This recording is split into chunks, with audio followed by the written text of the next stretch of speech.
So, picture, absolutely beautiful in terms of wallet and ego. But through that same time, my family was falling apart. I didn't know my children. My marriage was absolutely nowhere. The more I worked, the worse my marriage was. The worse my marriage was, the more I worked. And it was very much a spiral down.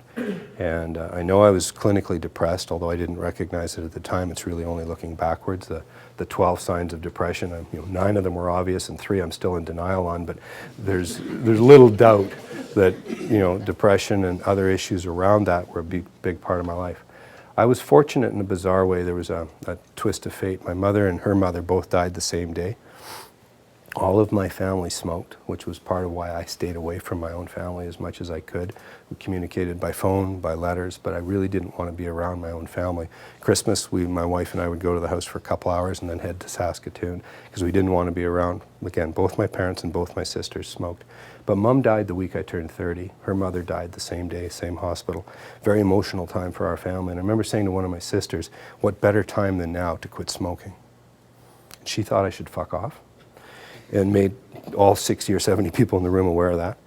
And one of the things that she said that really resonated or stuck with me was, you have no idea how hard it is to quit. So at the time, my only bad habit, as I would call it, was I would drink once a month. Never drank alone, never drank at lunch. My ex-wife and my wife and I didn't drink together. But if I went to a party, I would drink till the party was over. I think I would call it binge drinking is the term that's used at universities now. But you just party until the party's over. And if that was 11 o'clock, I'd probably drive home drunk. If it was 3 in the morning, I might not drive home because I wouldn't get out of the couch that I was on. It was an unhealthy way of going about things. And so as much as I wasn't an alcoholic, I also recognized that drinking pattern could have led to that sort of problem.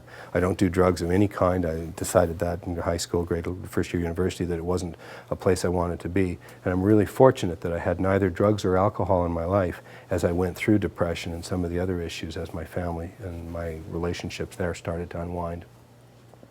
Work, work, work. Those were my priorities. Those were my passion. I looked at things and went, well, my dad wasn't that successful, so I was a little bit ashamed of him. My dad sold cars. I wanted to be a president. I wanted to run a big company. I wanted to have lots of money. I wanted to have all the things that I thought my dad should have wanted. The low point in my life was probably the night that I was stuck at home babysitting.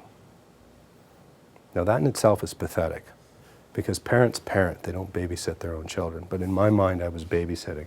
And I wanted to be at an art auction because there was a piece of art that would have changed my life for the better if I bought it, so I had to be there. And I couldn't be there, so I was pissed off at the fact that my wife wouldn't, she was actually doing something in the community. I think she was doing some volunteer work.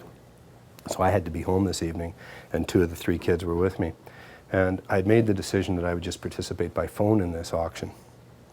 And the phone rings. We had a large 7,000 square foot sprawling bungalow, phones in every room, TVs in every room, all the things that tear a family apart if you're trying to build family. Don't do what we did. Small is better.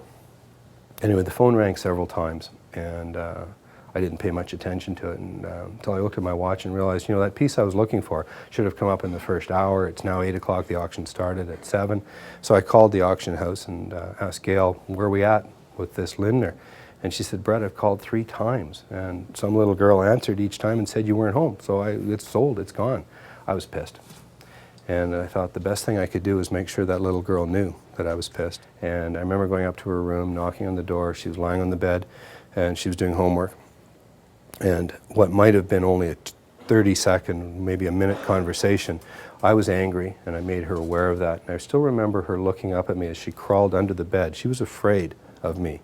And it wasn't until I was looking at her under the bed that I realized that she was terrified of who this figure was standing at the door, pissed off over the fact that some phone call hadn't been relayed properly. My knees melted and I left there, and I still remember going back to my room and thinking, what a fucked up life I have.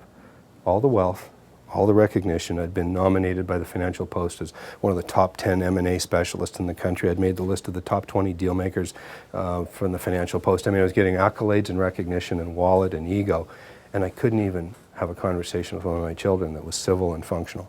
And I realized I had to do something about that.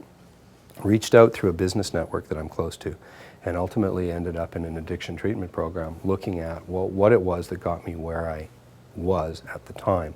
And call it work addiction, call it, there are a whole bunch of issues around that. Fortunately, as I said, I didn't have any chemical or drug or alcohol addictions, but the issues around my work addiction and probably avoiding many of the real core issues in my life were a core part of what got me to, in this case, it was a place called The Meadows in Wickenburg, Arizona.